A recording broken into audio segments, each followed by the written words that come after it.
welcome to our first episode of Brevard Realty Buzz.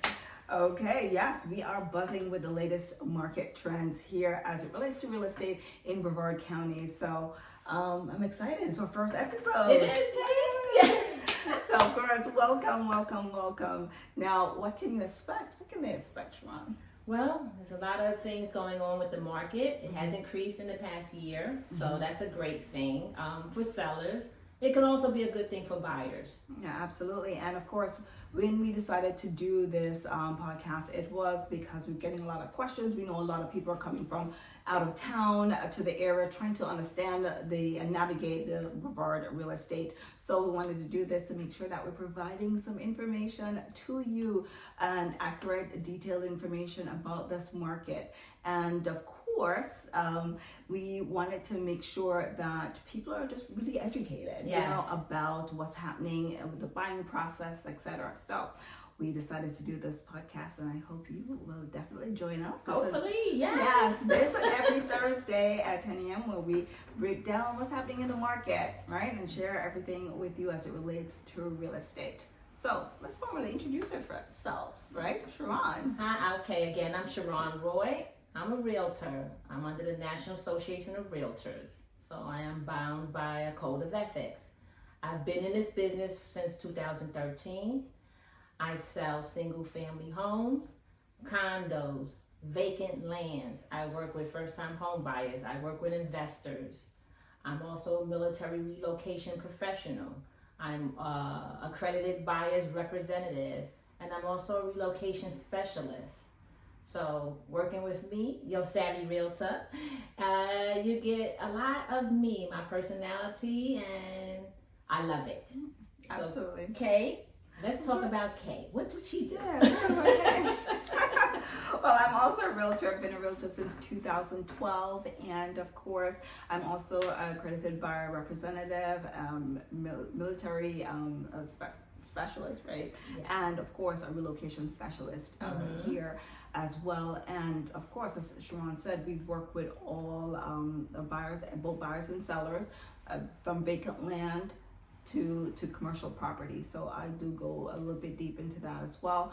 My goal, of course, is to make sure that my buyers and sellers have an excellent experience. Of course, this is sometimes a little tricky navigating the market, right? Yes. So my goal, of course, is to make sure that you are provided with accurate information, detailed information. You are educated on the buying and selling process. So I guide you. I love working with first-time home buyers. Yes. Getting them into their new home is always a pleasure. It brings me so much joy. So if you are a buyer or seller, I'm here ready to help, ready to assist you, and of course, make sure that you get the best bang for your buck, whether you are a seller or a buyer. You're going to get a deal with me. That's right. Okay, thank you. Welcome. So what we're going to talk about now is the new guidelines that the National Association of Realtors have set forth for all realtors nationwide.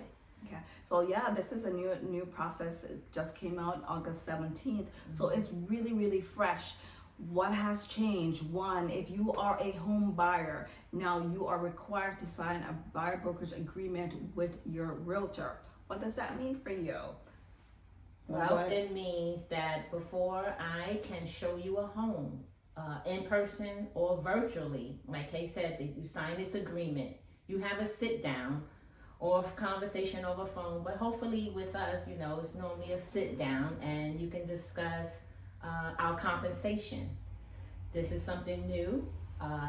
It take effect August 17th, and we have to disclose to you everything, our value, what we provide for you, and at the end of the conversation, we discuss our compensation. Okay? Absolutely. So what that means is that normally the seller's agent or the seller would be responsible for a buyer compensation. Now in this case, it has changed where, and of course, we didn't do it. There's a settlement agreement, and you can read a little bit more about that, where you now are going to be responsible for paying your buyer's agent. Now, when you sit and sign that agreement, there are a couple of things that you want to look for. You want to make sure that it does have how much you are paying, what's the service that you're going to be provided, as well as the time frame that this should happen.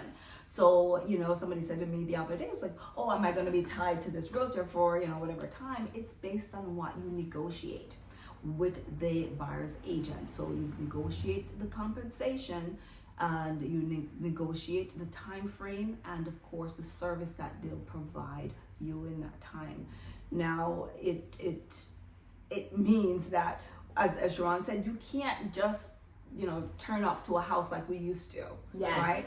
You meet so if I call, I'm a first time home buyer and I call to get to see a property, it means that the sit down will happen, the conversation should happen, and you'll see that buyer brokerage agreement. You'll be able to negotiate the compensation, the time frame, the services provided to you, and then you'll be able to go and see houses here in the county. And buyers, please don't sign more than one agreement with different realtors during the same time period, because if you sign an agreement with me, and for example, our agreement says for 90 days, 120 days, whatever, however long, unless you canceled your agreement with me, you're still under contract with me. Correct. So you just can't don't come to go another to agent, sign another Kay, one. sign a real agreement with Kay and Mrs. Smith and Mr. Smith. Don't do that. Because then you'll be held liable for those, Yes, right? you need to put it in writing. If you're no longer working with that realtor, send them an email, send them a letter, discuss it. And let them know that you want to end the relationship. Correct. And that's something that we're going to see a lot. So I do want to make sure that you're aware. Very good point that you brought that up, because people will try to do that. So it doesn't negate the services or anything like that. What it does is just that the buyer agent will provide you service, and she or he or us will actually want to know how they're going to get paid, and it's now your responsibility. Now, of course, if you have a savvy realtor like us, then you may get them negotiating on your behalf to include some of that with the seller. Correct. But, we would love to help offset that cost to you, the buyer. Absolutely. So that is for buyers. Correct. Let's That's for buyers. jump into sellers. Sellers, now the new laws for you. One thing is, we used to be able to list the compensation that The MLS. on the MLS. We can no longer do that. We can't list it on the MLS. We cannot list it on Zillow, Realtor.com. Our private website. Our private website. When I meet with the seller, what do? We discuss the compensation for me, your listing agent only, or Kay, your listing agent only. We discuss that compensation. Now, it doesn't mean doesn't mean you cannot offer compensation for the buyer's agent. You can still do that. It will not be disclosed on any sites, but it can be something that you can negotiate with your listing agent and let your listing agent know, yes, I am willing to pay a buyer's agent whatever compensation. Yeah, and that's something that we're going to be asked. The listing agent will ask you, is that something you're looking to do to provide some concessions? Because of course it does help, when you're doing that. And you've always been able to offer concessions or anything like that. That's not new, but now the concessions that you offer can be used as a compensation to the buyer brokers. That was never the case before. And the closing costs. Correct. Yeah. So if you are doing that, you want to get that in writing. You want to make sure that you and your agent fully understand if that's what's going to happen. Now, it may not come up, or the amount that you may agree at may change simply because the buyer's agent may be able to negotiate something else. Correct. Right? So right. A lot of it is not necessarily set in stone per se. But you want to make sure, if you're offering that you and your agent fully understand what you're doing. You want to make sure you're reading these agreements fully. I know a lot of people don't always read the agreements, but you want to be able to do that, especially if you're a buyer. You want to make sure that you're reading this. Yes. Now, this is the settlement was to give a little bit more power to either buyer and broker or seller. So this should, in essence, on paper, it's more transparency. That's Absolutely. what it is. So, we're going to be very transparent. I mean, I feel we've always been very transparent, like Kay said. The old ways with the seller, I negotiate my compensation and I would ask the seller, can I share a part of my compensation with the buyer's agent? That was the old way. Now I won't have that conversation about sharing my compensation with a buyer's broker.